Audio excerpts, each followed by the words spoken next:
Bom dia. Então, a gente vai agora para mais uma aula, né? Nessa nossa situação de tempos tão difíceis com o coronavírus. Hoje a aula é uma aula do Karl Marx, dando continuidade ao nosso planejamento. Então, depois que a gente teve as aulas de positivismo, funcionalismo com Durkheim, sociologia compreensiva com Weber, nós chegamos ao Marx, que é o último autor da sociologia clássica, né? Então, a sociologia clássica é composta por três grandes pensamentos: o pensamento funcionalista do Durkheim, o pensamento da sociologia compreensiva do Weber, weberiano, e uma sociologia mais analítica, mais crítica, que é a sociologia construída pelo Karl Marx. Então, vamos lá? Bom, começando, é importante a gente entender o contexto histórico da obra do Marx, né? O Marx está escrevendo no século XIX, virada já para o século XX, né? Nesse momento, ele é um autor, um pesquisador, um pensador alemão, muito influenciado pelo idealismo alemão, que é uma construção da filosofia do Hegel, da filosofia hegeliana, que a gente vê mais para frente, né? Também muito influenciado pelo socialismo utópico, né? O que seria o socialismo utópico, né? Seriam os pensadores da época, eles estavam pensando uma maneira de tornar a sociedade menos desigual, menos exploradora, né? Então, ele também é influenciado por essa construção de pensar uma alternativa ao sistema capitalista de produção. E a grande questão do Marx vai ser a economia, né? Então, ele vai fazer os seus estudos na economia, ele era economista, aliás, considerado um economista bastante genial, e vai tentar mostrar como que os acontecimentos da economia influenciam na política e vice-versa, né? Então, nesse momento, a gente nem tem uma ciência econômica e uma ciência política. A gente tem a junção dessas duas áreas do conhecimento, uma economia política, tá bom? A perspectiva analítica do Marx, né, a maneira como ele está estudando, ele parte do social, do macro, da sociedade, para o individual, para o eu, né? Então, nesse sentido, é um pouco diferente da sociologia weberiana. O Weber parte do eu, do indivíduo, do self, das ações dos indivíduos que produzem um impacto na sociedade, que é o conceito de ação social. Então, para analisar a sociedade, o Marx ele faz o oposto. Ele parte já das relações sociais estabelecidas, ele parte já do conflito, ele parte já da exploração para entender o indivíduo. Então, ele faz o oposto do Weber, né? E qual é o objeto de estudo do Marx, da sociologia marxista? O capitalismo. Ele é um autor que vai se dedicar a compreender o capitalismo. E ele é um dos pioneiros a chamar o capitalismo de um modo de produção. Então, o capitalismo não é qualquer sistema. É um sistema que vai produzir o quê? Capital. Que mais na frente o Marx vai chamar de riquezas. Então, é muito importante entender qual é esse objeto de estudo. E por que ele está escolhendo esse objeto de estudo?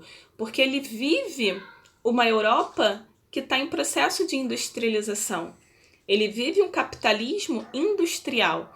Então, ele vive o que está acontecendo nas fábricas. Ele vive o que está acontecendo na formação dos movimentos sindicais, na tentativa de melhores direitos trabalhistas. Ele vive o ambiente fabril. E ele percebe que esse sistema de produção industrial, que é a fábrica que produz mercadorias e que são vendidas através de uma lógica de competitividade e geração de lucro, ele tenta ver o lado negro, né? O lado negro no sentido do lado perverso, né, dessa construção.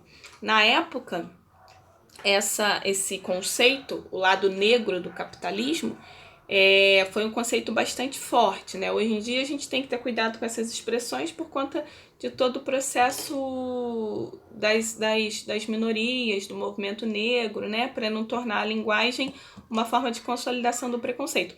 Mas nesse contexto era exatamente assim que era tratado, né? Então, O Marx está preocupado com o lado perverso do sistema capitalista de produção, que, aliás, para ele não tem outro lado, seria só esse mesmo. E aí, dando continuidade, o principal conceito da sociologia marxista é o conceito de classes sociais, né? Por quê? Porque o Marx ele vai compreender que o sistema capitalista de produção ele é dividido em duas classes, apenas duas, né? Essas classes ele está criando esse conceito a partir de um determinismo econômico. Ele está olhando que só existem duas classes a partir do olhar do modo de produzir riqueza nessa sociedade. Ele não está olhando a partir da religião, porque senão ele diria que tem várias classes, porque tem várias religiões. Ele não está olhando a partir dos valores morais, porque senão ele diria que teria várias culturas. Não. O conceito de classes sociais já sofre o determinismo da economia. Então, esse conceito de classes sociais é um conceito materialista, porque o Marx vai defender que o que move a sociedade capitalista é o lado material. Como assim o lado material? A produção de matéria, a produção de riqueza, né? Então ele vai dizer que existem duas classes. E essas duas classes, elas são antagônicas, elas são rivais, né? Então, entre essas duas classes vai existir uma luta, que ele vai chamar de luta de classes. Quais são essas classes? A burguesia, que ela é dona dos meios de produção. Ela é dona da fábrica, ela é dona da máquina, ela é dona do capital. Ela é dona, no caso, então, do que o Marx vai chamar de propriedade privada. A burguesia é a dona da propriedade privada e, tendo a propriedade privada, ela também tem os meios de produção que também são uma propriedade privada, que são os meios de produzir riqueza. A outra classe é o proletariado. O proletariado, ele não é dono dos meios de produção. Ele não é dono da propriedade privada, ele não tem capital.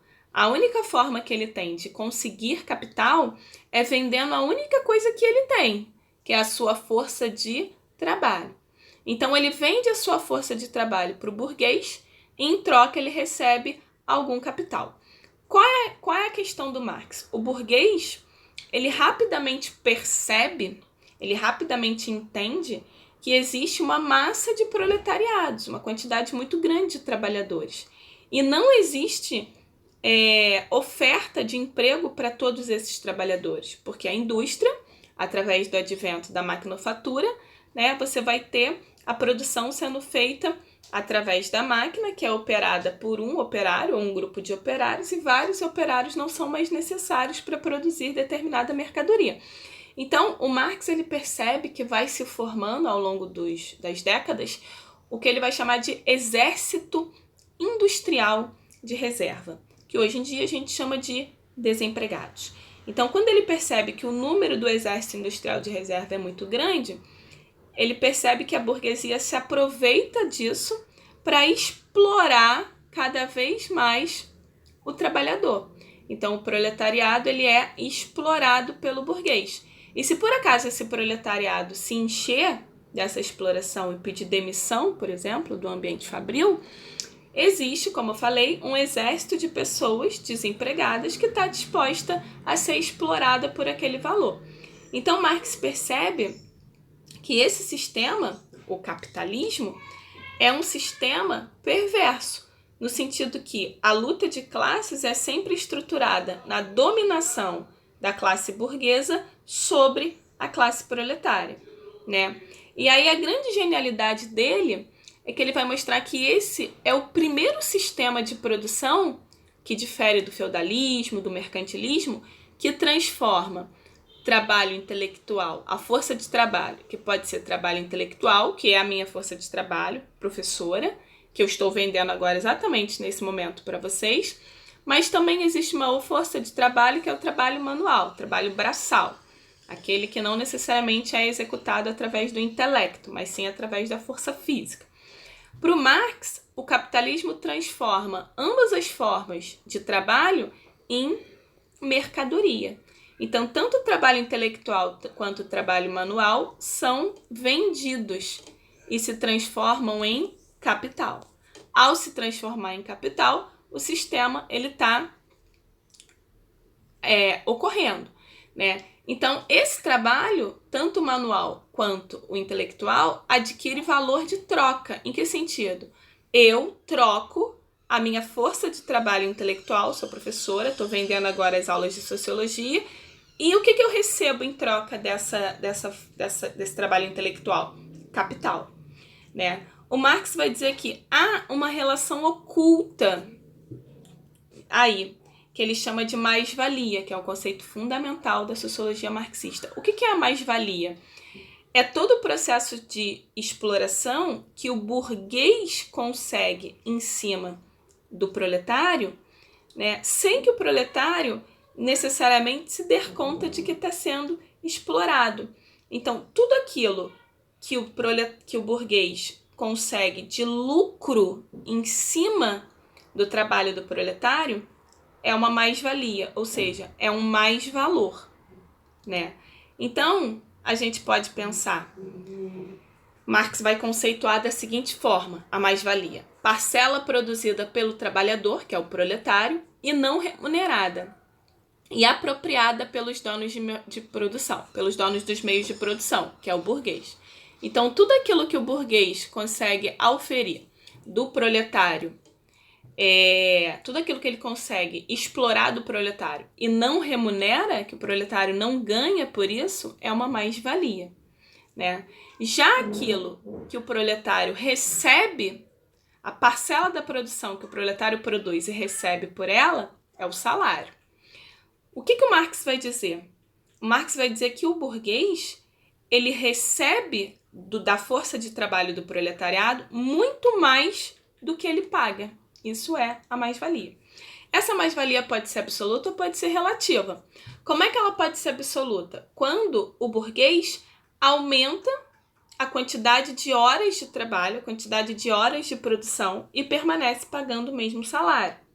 Hoje em dia, a gente tem nas legislações trabalhistas um conceito chamado hora extra. Nesse contexto, esse conceito não existia, tá bom? Então, hoje em dia, né, os movimentos trabalhistas, os movimentos sindicais, eles compreenderam essa mais-valia absoluta e lutaram para que o burguês pagasse hora extra, para que essa mais-valia absoluta não fosse uma forma de exploração. Mas no contexto que o Marx está escrevendo, isso não acontecia ainda, né? E a mais-valia, ela também pode ser relativa. O que seria uma mais-valia relativa? Essa é mais oculta, essa é mais sutil, essa é mais difícil do proletariado perceber que está sendo explorado. É quando o burguês ele implementa uma série de novas tecnologias no processo produtivo, fazendo com que o proletário produza mais, né, e continue recebendo o mesmo salário por aquela produtividade, né? Então, isso também Marx entende como uma mais-valia, porque na cabeça utópica do Marx, se o burguês ele aumenta a produção através da tecnologia, esse aumento deveria ser repassado em forma de aumento de salário para o proletário, né? O Marx defendia isso, mas isso não acontecia. O que gera um processo de desemprego estrutural? O desemprego estrutural ele acontece através da mais-valia relativa. Por quê? Só um instante, pessoal. Eu tô gravando uma aula, agora eu não posso. Já te dei, você botou pra carregar. Tchau. Desculpa, gente. Era o Pedro. Então, o que gera um processo de desemprego estrutural é a mais-valia relativa. Por quê? O que acontece num ambiente fabril, numa fábrica, numa grande indústria, né?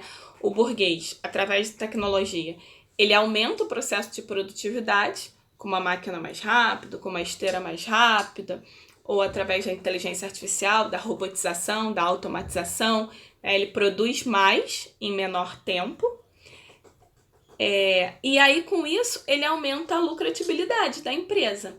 Aumentando a lucratividade da empresa, ele começa a entender que ele não necessariamente precisa repassar esse lucro para o trabalhador e ele começa a entender que ele pode reduzir a mão de obra, já que no processo de automatização, de robotização, de inteligência artificial, a máquina faz o trabalho de outros operários, de outros trabalhadores, de outros proletários. Isso pode gerar um desemprego estrutural, na visão do Marx.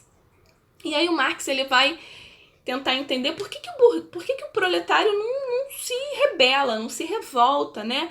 Porque, na verdade, o proletário ele sofre um processo de alienação. Esse conceito cai muito no Enem e no vestibular. Né? O que é alienação? O proletário ele não tem consciência que ele pertence à classe trabalhadora. Ele não tem consciência que ele é explorado. Ele não tem consciência da mais-valia. E por que ele não tem essa consciência?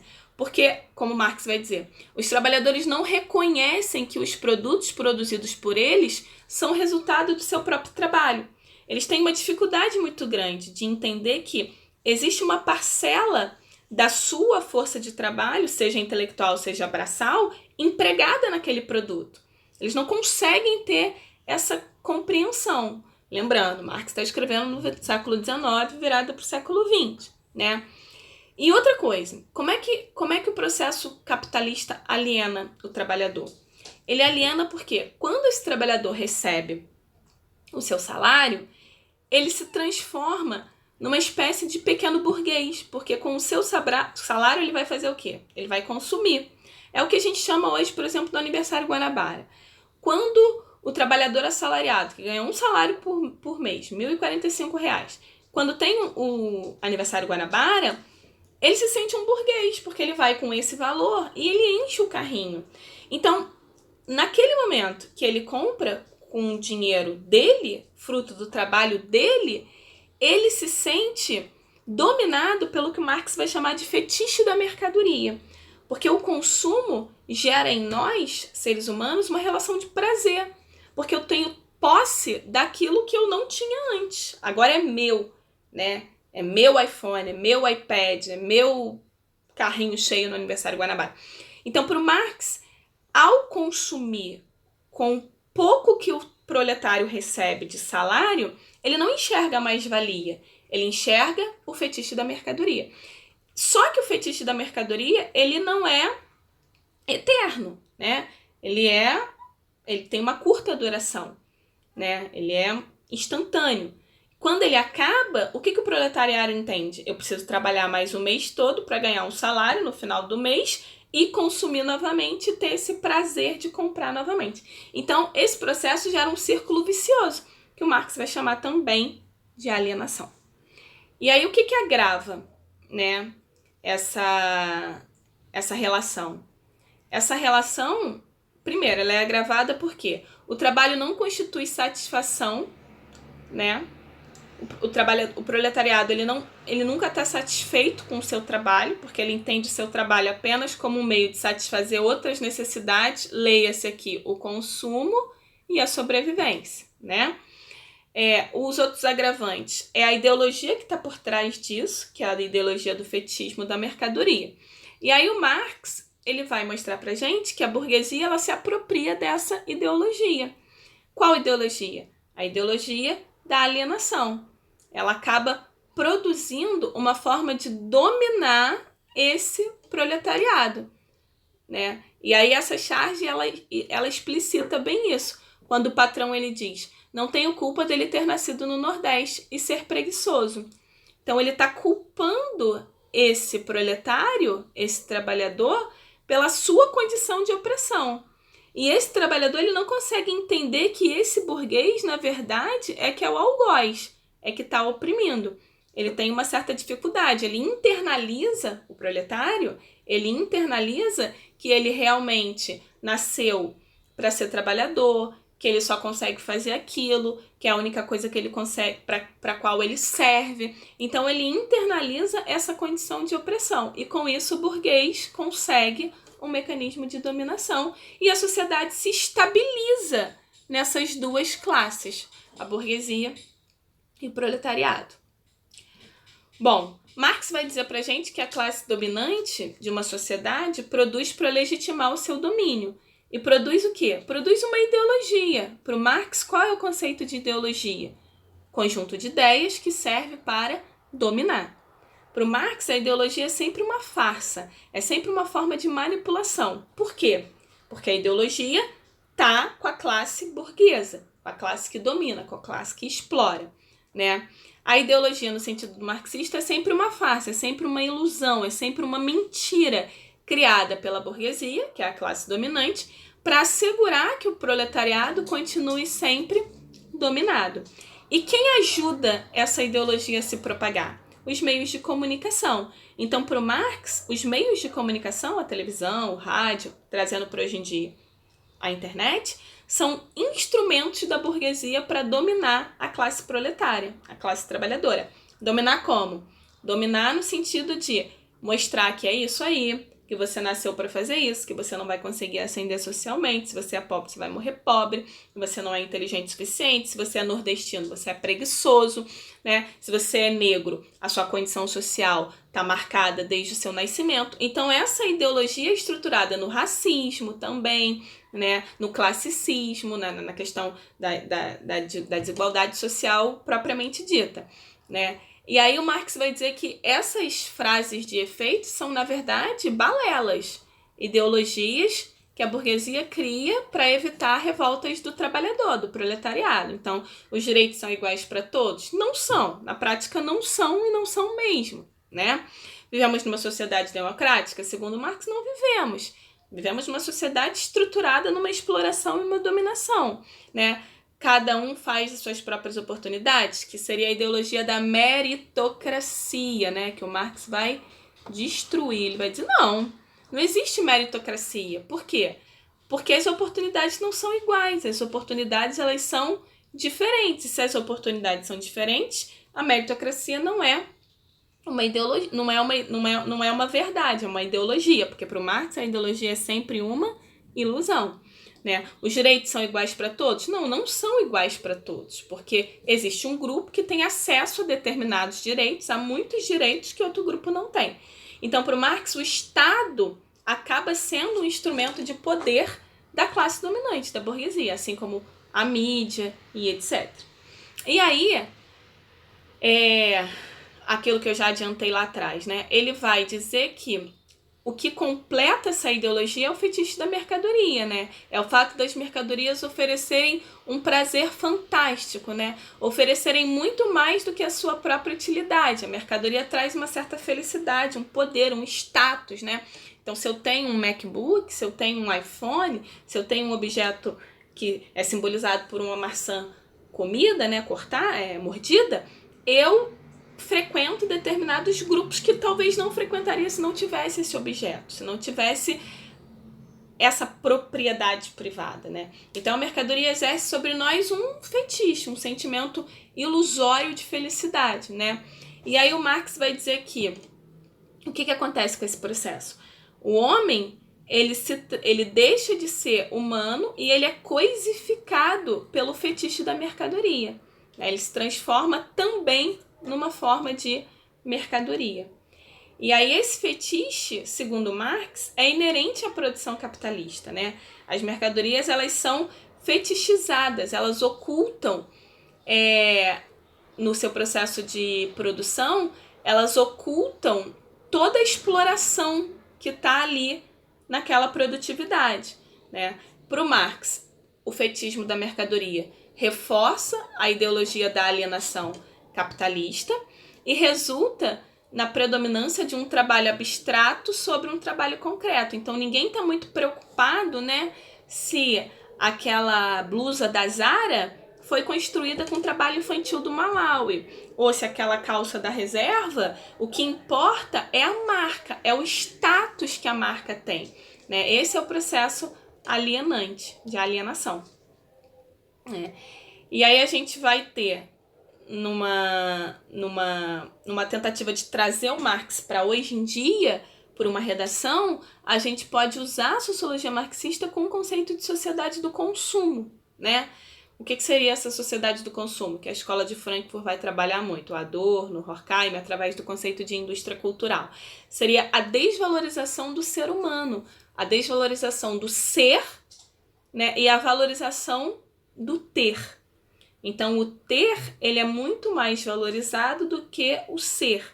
Então, o ter é ter propriedade privada, é consumir, é fazer parte de determinada elite, né? É valorizar muito mais o mundo das coisas do que o mundo das relações humanas. E aí o Marx ele vai escrever que isso se tornaria numa mercantilização, né? Numa transformação das relações sociais, das relações familiares, das relações de amizade, num produto, numa mercadoria, coisificado. Na prática, o que o Marx vai dizer? Que a única saída para esse processo todo que eu narrei para vocês, de exploração, é que o proletariado, que é a maioria da população, que é a população explorada, que é a população expropriada pela mais-valia, tome consciência. É o conceito de consciência de classe. Se o proletariado conseguir essa consciência de classe, tomar consciência da sua exploração, ele vai lutar para romper essa alienação e, uma vez rompida essa alienação, o capitalismo estaria com os seus dias contados, né?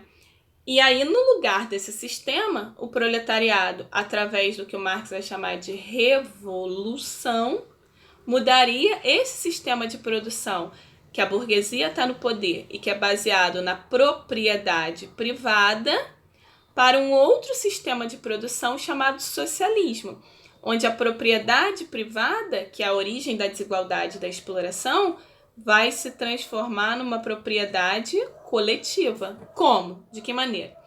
Quem vai governar é o próprio proletariado, através de uma ditadura, sim, de um sistema autoritário. Por quê? Porque o burguês, no capitalismo, não vai entregar o poder de mão beijada, né? Então, Marx chega a dizer que essa revolução não seria uma revolução simples, que seria uma revolução com derramamento de sangue. Ele está claramente falando da violência mesmo, né? E uma vez implantado um sistema onde o Estado, que é governado pelo proletariado, através de um partido chamado Partido Socialista, o Estado toma conta da propriedade, ela vai virar coletiva, né? Ele vai chamar posteriormente de uma economia planificada. Então, tudo pertence ao Estado. E nós, proletários, somos empregados do Estado nesse sentido, né? Então, a minha casa é uma propriedade coletiva, pertence ao Estado, eu pago um aluguel por ela, eu trabalho para o Estado, então não existiria mais empresas privadas, né? Então, porque não existiria mais propriedade privada. Tudo é administrado pelo Estado e quem governa esse Estado é a classe trabalhadora, logo a propriedade pertence a todos nós, ela é coletiva. Num terceiro momento, quando a gente tivesse já se acostumado com esse sistema, quando o socialismo tivesse conseguido frear e, de certo modo, até exterminar a alienação, o fetiche da mercadoria, a necessidade desenfreada de consumo, o individualismo exacerbado, nós teríamos condições de avançar rumo a um terceiro momento que ele chama de comunismo, né? Onde a gente conseguiria não ter mais necessariamente um Estado, nós teríamos adquirido condições de nos autogovernarmos, porque todos os meios de produção estariam socializados, a propriedade seria completamente coletivizada e nós teríamos uma sociedade muito mais justa e igualitária, né? Bom, pessoal, é isso. É importante que vocês saibam que toda essa teoria do Marx assenta sobre o conceito de materialismo histórico dialético. O que ele está querendo dizer com isso? Ele está dizendo que o sistema capitalista de produção é determinado pela economia, pela produtividade. Logo, é um sistema materialista, onde a materialidade, a necessidade de produzir, a necessidade de consumir, determina as relações. É histórico.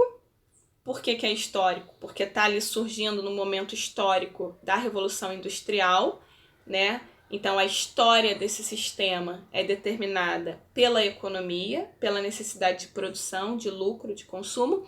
E por que é dialético? Ele resgata esse conceito do Hegel. E o que seria a dialética, né? A dialética parte da ideia de que a sociedade vai se desenvolver, vai se transformar, seriam essas setinhas azuis, através de forças opostas. Então, o capitalismo ele é dialético porque a burguesia é dialética em relação ao proletariado. Enquanto a burguesia quer dominar, explorar, retirar a mais-valia, o proletariado não quer ser dominado, não quer ser explorado. O que permite que essa dialética dure tanto tempo? A alienação. No momento que o proletariado adquire consciência da sua classe e extermina essa alienação, ele, através de uma revolução, vai implantar o socialismo. O socialismo é dialético em relação ao capitalismo. Enquanto o capitalismo prega a liberdade, o lucro, a competição, o socialismo prega a igualdade, a propriedade coletiva e tudo mais. Então, para o Marx, o sistema capitalista é dialético, existem duas forças antagônicas, e essa dialética produziria o socialismo, né? Uma vez num sistema socialista, também existe uma dialética. Qual é a dialética dentro do sistema socialista? O proletariado, que está governando, em algum momento, ele não vai mais necessitar governar, porque esse próprio proletariado vai compreender que, coletivizando os meios de produção, pode-se alcançar uma outra forma de viver, que seria o comunismo. Então, a dialética dentro do socialismo é sustentar todo esse sistema tão igualitário, mas ainda autoritário, ainda ditatorial. Então, isso seria a contradição, isso seria o paradoxo. Como que existe uma igualdade no meio do autoritarismo, da falta de liberdade. Então, essa dialética também produziria, através do movimento da história, uma necessidade de acabar com esse Estado, que é ditatorial, que é autoritário. E, uma vez acabando com esse Estado, os seres humanos, os indivíduos, os cidadãos, eles conseguiriam se autogovernar. E aí chegaríamos a uma sociedade comunista, a uma comunidade, vem de comum. Ok? Bom, o Marx é um autor brilhante, ele é muito estudado no Brasil. A teoria dele ajuda muita gente a entender a sociedade brasileira, principalmente quando a gente pensa nas relações de exploração. Nos momentos atuais que a gente está vivendo com o coronavírus, é muito interessante olhar o que o Marx está dizendo e ver como é que uns podem sim se proteger, ficar isolados, e outros não têm esse direito, né? Porque mostra que a nossa sociedade é estruturalmente desigual. E também é importante vocês usarem o Marx na redação. Qual é o receio do Marx na redação? O Marx acabou se transformando num autor muito odiado, né, no Brasil, por ter defendido uma ideologia socialista que é relacionada à esquerda. Então, é sempre um risco, né? Se você não conseguir argumentar conceitualmente e convencer o corretor da sua redação que o seu texto não está ideologizado, mas que você está usando os conceitos e relacionando aos fatos históricos, né? Mas é uma saída, é um autor bastante coringa, porque a sua teoria serve, né? Os seus conceitos, eles se encaixam em muitos temas, né, que o Enem traz na redação. Temas relacionados a desemprego, evasão escolar, desigualdade social, corrupção, tudo isso, de alguma forma, algum conceito do Marx se encaixa. É isso, espero que vocês tenham compreendido e gostado desse nosso encontro de 34 minutos e até a próxima.